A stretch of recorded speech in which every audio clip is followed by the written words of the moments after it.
ବିଧାନ କେ କରିବ ଆନ ଝିଅ ଜନମ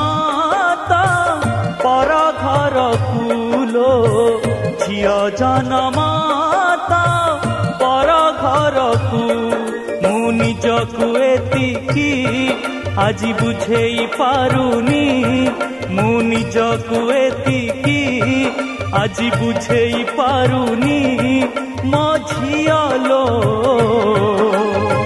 କେମିତି ବୁଝେଇବି ତୋ ମା